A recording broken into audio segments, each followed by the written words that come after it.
बिस्मिल्लाहिर्रहमानिर्रहीम। अस्सलाम वालेकुम। मैं हूँ सरताज अली।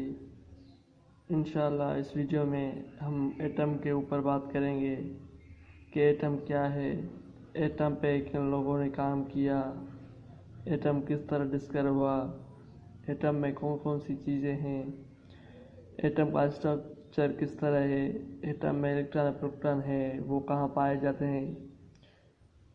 आज यही हम पढ़ेंगे। कुछ लोग कहते हैं और आपने सुना भी होगा कि एटम की डेफिनेशन जो है कि atom is the building block of anything or matter. Atom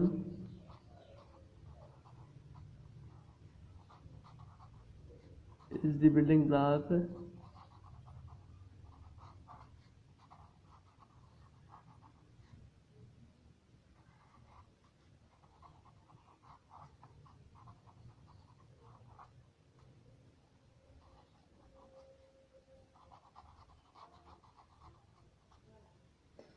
ठीक है। या ऐसे भी सुना होगा एटम जो है या दुनिया में जितनी भी चीज़ें हैं, चाहे वो पहाड़ हो, पानी हो, समुंदर हो, कैमरा हो, पंखा हो, लैपटॉप वगैरह वगैरह, या मोबाइल हो या कंप्यूटर हो, या इंसान हो या प्लानट हो, एनिमल हो या जानदार बेजानदार, मतलब कि जितनी भी चीज़ें हैं वो एटमों से ही बनी होती हैं। कुछ चीज़ें सेम एटमों से बनी होती हैं और कुछ डिफरेंट एटमों से बनी होती हैं। फ़र्ज़ करें मैं एग्जांपल लेता हूँ लोहे का, कि लोहे के बड़े गेट आपने देखे होंगे। लोहे के कितने बड़े बड़े गेट आपने देखे होंगे, संदूक, गेट वगैरह वगैरह। लोहे से जितनी भी चीज़ें बनती हैं वो सेम एटमों से बनती हैं, ठीक है। इसको हम सिंबल से रिप्रेजेंट करते हैं, जैसे हम लोहे को इस सिंबल से रिप्रेजेंट करते हैं, ठीक है। ज़्यादा ज़्यादा एटम मिलके एक बड़ा सा लोहा बनता है, ठीक है। मसलन इस ये जो मैं सिंबल लिखे हैं, ये सिंबल ज़्यादा मिलके मिलके मिलके एक बड़ा सा लोहा बना देती हैं, ठीक है। ऐसी चीज़ें जो सेम एटमों से बनी होती हैं हम उसको क्या कहते हैं, हम उसको एटम कहते हैं, ठीक है। क्या कहते हैं हम उसको एटम कहते हैं। इसके अलावा आप समुंदर को देखें, समुंदर में क्या है, पानी है। जहाँ तक आपकी नज़र जाती है वहाँ तक पानी ही पानी दिखाई देता है। तो पानी जो होता है वो एटमों से बना होता है। मसलन पानी में 2 हाइड्रोजन होते हैं और एक ऑक्सीजन होता है जो कोवेलेंटली बॉन्डेड होते हैं, ठीक है। 2 हाइड्रोजन होते हैं और एक ऑक्सीजन होता है, और वो जो उसमें जो बॉन्डेड होती है वो क्या होते हैं, वो कोवेलेंट बॉन्डेड होते हैं, ठीक है। तो एक वाटर मॉलिक्यूल है, ठीक है। तो एक वाटर क्या है, मॉलिक्यूल है। इस तरह बहुत ज़्यादा मॉलिक्यूल्स मिलके मिलके एक समुंदर बनाते हैं। यहाँ तक जो नीले हैं, तालाब या कूलर में पानी होता है वगैरह वगैरह, मतलब वाटर के जो मॉलिक्यूल्स एटम से बना होता है, उसका बुनियाद क्या है, एटम है। इस वजह से हम उसको कहते हैं atom is the building block of anything or matter. इस तरह हम गैस पर आते हैं। ऑक्सीजन क्या है, ऑक्सीजन एक गैस है जो हम लेते हैं। ऑक्सीजन हमें सांस लेने में काम आती है, ठीक है, जिसको हमें बहुत ज़रूरत है। तो वो ऑक्सीजन जो एटमॉस्फेयर में 21% पाई जाती है, हम उसको देख नहीं सकते, उसको हम क्या कर सकते हैं, महसूस कर सकते हैं। तो वो ऑक्सीजन 2 ऑक्सीजन मिलके फर्ज करें ऑक्सीजन बनाते हैं, 2 ऑक्सीजन बनाते हैं, ठीक है। ऑक्सीजन मिलके क्या बनाती है, 2 ऑक्सीजन बनाती है, ठीक है। उसकी बुनियाद क्या है, एटम है। इस तरह मैं एक और मिसाल लेता हूँ। फर्ज करें ये एक नमक की पहाड़ है,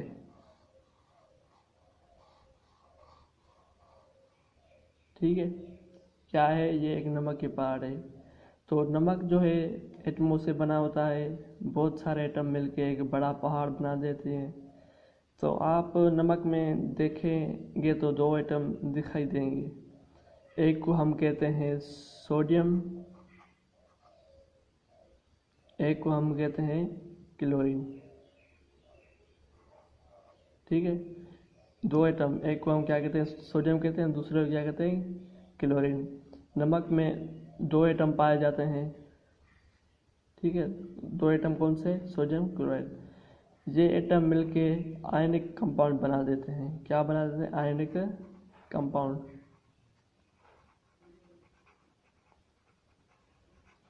आयनिक कंपाउंड बना देते हैं। फिर आयनिक कंपाउंड मिलके मिलके मिलके कहीं ग्राम किलोग्राम से बढ़कर इसी तरह बहुत सी बड़ी चीज़ें मसलन पहाड़ वगैरह बना देती हैं। तो मतलब दुनिया में जितनी भी चीज़ें हैं वो क्या हैं? वो एटमों से बनी होती हैं।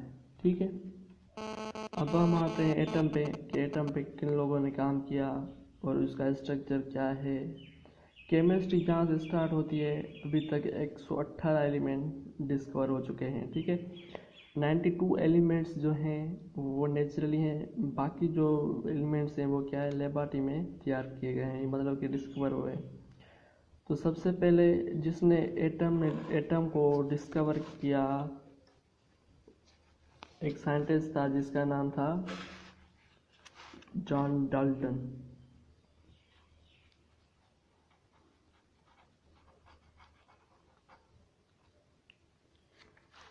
जॉन डाल्टन ने 19th सेंचुरी में या उसके शुरू में कहा कि एटम जो है इतना छोटा पार्टिकल है, इतना छोटा पार्टिकल है या छोटा ज़रा है कि हम उसको देख नहीं सकते। क्या नहीं कर सकते? देख नहीं सकते। मतलब कि इतना बारीक सा पार्टिकल है जो हम उसको देख नहीं सकते। उसने ये भी कहा कि एटम जो है इतना छोटा पार्टिकल है कि हम उसको दो टुकड़ों में तोड़ नहीं सकते। ठीक है, मतलब कि एटम जो है मसलन ये है कि हम उसको दो हिस्सों में तोड़ नहीं सकते।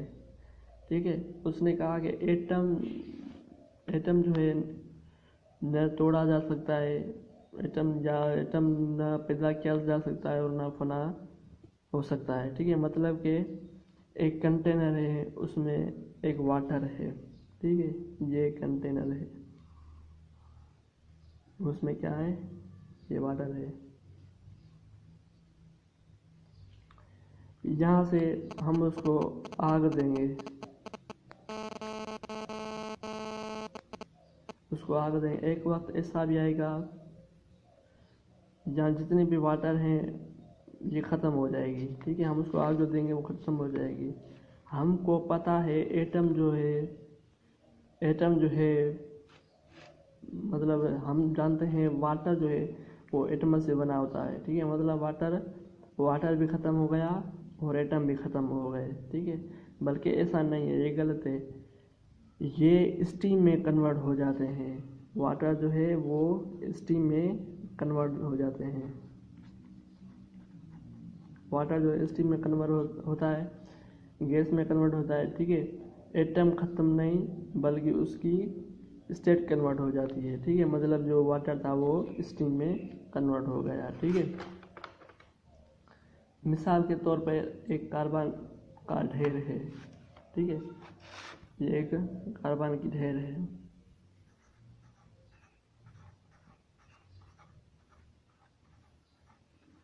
ये एक कार्बन की ढेर है। हम उसको आग देंगे, उसको आग देंगे।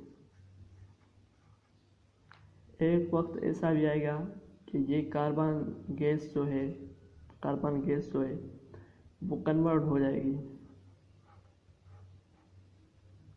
ऑक्सीजन गैस में। ठीक है,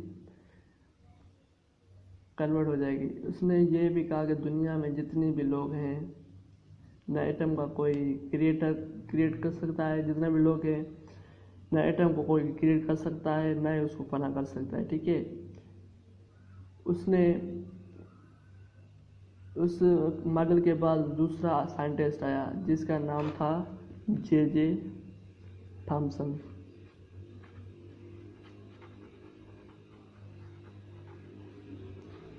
जे थॉमसन उसने कहा ये जो डाल्टन की मॉडल है एटम इस तरह नहीं है। जे थॉमसन ने कहा कि जो डाल्टन की मॉडल है एटम उस तरह नहीं है। उसने एक न्यू मॉडल दिया। उसने कहा कि एटम जो है इसी तरह है कि उसमें चार्जेस होती हैं। क्या होती है? चार्जेस होती हैं। उसने कहा कि उसने कहा एटम को तोड़ सकते हैं लेकिन ये एटम में जुड़े होते हैं। और उसने ये भी कहा कि एटम में जो पॉजिटिव और नेगेटिव चार्जेस हैं, पॉजिटिव और नेगेटिव जो चार्जेस हैं वो क्या होते हैं, वो इक्वल होते हैं। मतलब कि नंबर में इक्वल होते हैं। ठीक है, जितने पॉजिटिव चार्ज उतने नेगेटिव चार्ज। उसने ये भी कहा कि पॉजिटिव चार्ज की जो मास है वो 100 दफ़ा या 100 टाइम्स नेगेटिव चार्ज के मास से ज़्यादा होती हैं। ठीक है, उसके बाद एक न्यू साइंटिस्ट आया जिसका नाम था रदरफोर्ड।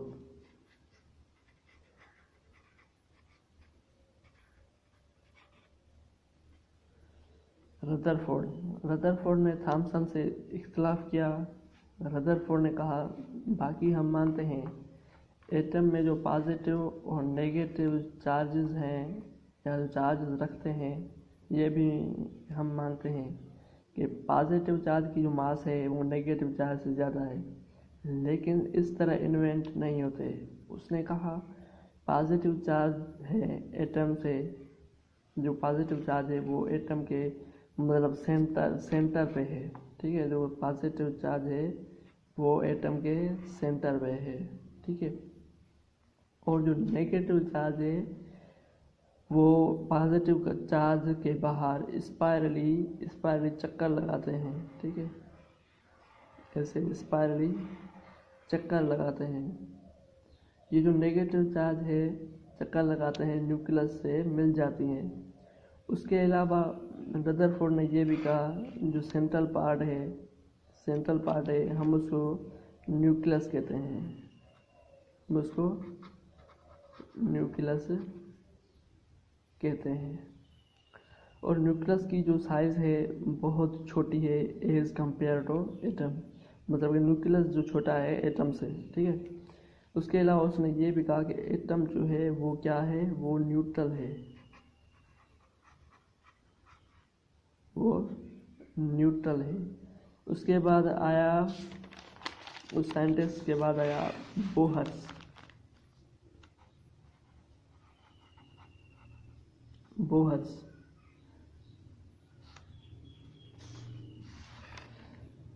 बोहर्स ने रदरफोर्ड से भी इख्तिलाफ किया। उसने कहा कि नेगेटिव चार्ज है वो घूमता रहता है और न्यूक्लियस से मिलता है। अगर नेगेटिव चार्ज है, अगर न्यूक्लियस में नेगेटिव चार्ज जो घूमते रहते हैं। ठीक है, उसने कहा कि अगर नेगेटिव चार्ज घूमते रहते हैं तो ये स्पायरली घूम घूम कर क्या करेंगे, न्यूक्लियस को तबाह कर देंगे। मतलब कि न्यूक्लियस तबाह या एटम तबाह हो गया, मतलब ये दुनिया ही तबाह हो जाएगी। उसने कहा कि नेगेटिव चार्ज न्यूक्लियस से नहीं मिलती। उसने कहा कि फ़र्ज़ करें ये एक न्यूक्लियस है और नेगेटिव चार्ज है। ठीक है, ये एक न्यूक्लियस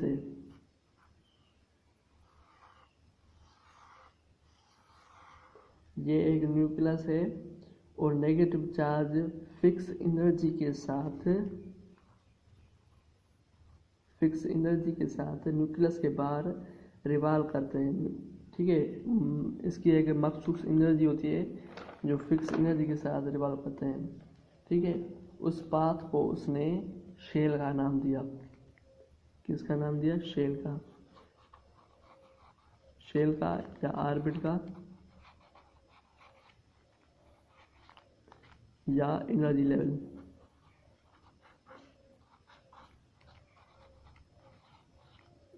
ठीक है, एनर्जी लेवल। बुहर्स ने कहा कि नेगेटिव चार्ज पॉजिटिव चार्ज इर्द गिर्द चक्कर लगाता है, लेकिन एक फिक्स एनर्जी के साथ। और इस नेगेटिव चार्ज की जो एनर्जी होती है और ऑर्बिट की जो एनर्जी होती है वो सेम होती है। अगर ये सेम नहीं होती तो ये रिवॉल्व नहीं करता। ठीक है, अगर ये सेम नहीं होती तो ये न्यूक्लियस के बाहर रिवॉल्व हरगिज नहीं करता। ठीक है, बुहर्स ने जो एक्सपेरिमेंट किया था वो फ़कत हाइड्रोजन एटम पे किया था, जिसमें एक नेगेटिव चार्ज है और एक नेगेटिव चार्ज है, एक पॉजिटिव चार्ज।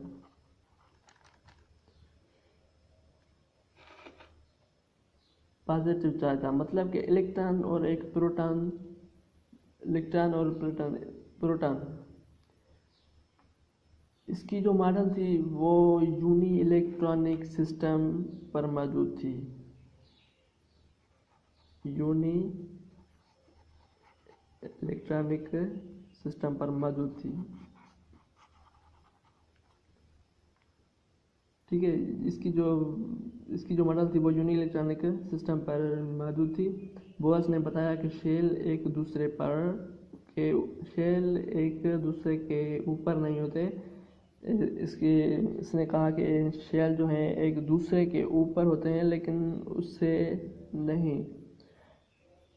मतलब कि मार्टिन के मुताबिक शेल जो होते हैं वो 3 डायमेंशनल होते हैं। ठीक है, शेल जो हैं ऐसे नहीं होते। शेल जो होते हैं वो क्या होते हैं, 3 डायमेंशनल होते हैं।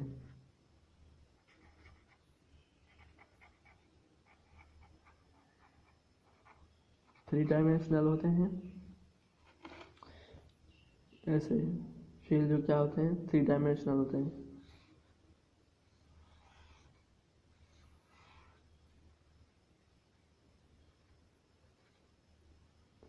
उसके बाद नेगेटिव चार्ज पे काम हुआ जिसका नाम था सर विलियम क्रूक्स,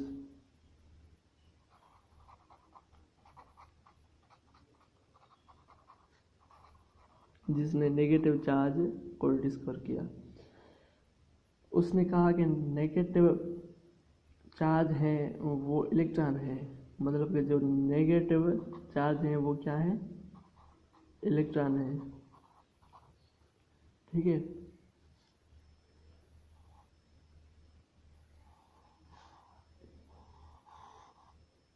उसने कहा जो नेगेटिव चार्ज है वो क्या है, इलेक्ट्रॉन है।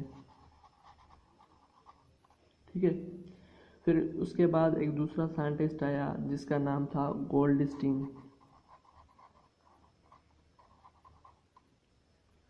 गोल्डस्टीन ने कहा कि जो विलियम क्रूक्स एक्सपेरिमेंट किया है उसको गोल्डस्टीन ने दोहराया। उसने प्रोटॉन को डिस्कवर किया।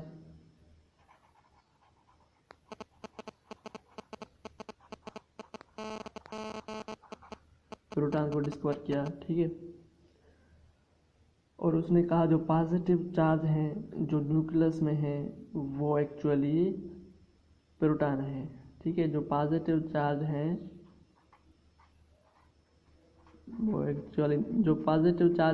न्यूक्लियस में वो क्या है, प्रोटॉन है। ठीक है, उसके बाद एक और साइंसदान आया जिसका नाम था जेम्स चैडविक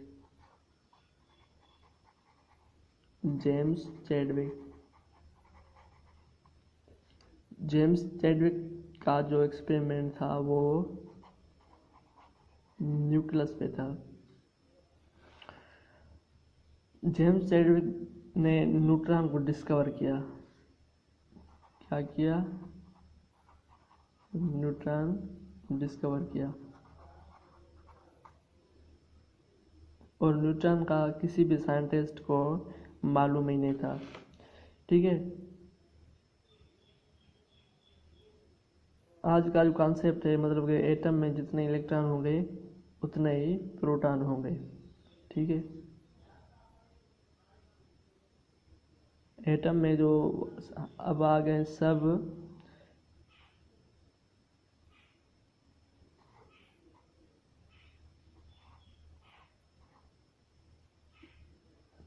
मतलब कि जितने नंबर ऑफ प्रोटॉन होंगे उतने नंबर ऑफ इलेक्ट्रॉन होंगे।